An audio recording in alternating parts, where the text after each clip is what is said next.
મુકામે જે અગ્નિકાંડ થયો એનાથી સમગ્ર ગુજરાતની અંદર તમામ જનતાઓને આજે ખૂબ દુઃખની લાગણી અનુભવી.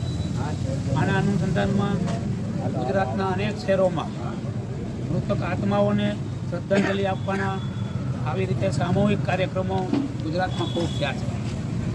આના અનુસંધાને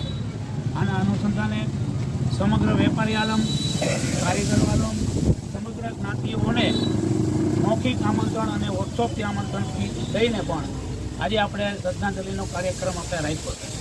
દરેક મૃતકોને આપણે 2 મિનિટ મૌન પાડી અને શ્રદ્ધાંજલિ અર્પણ કરીશું.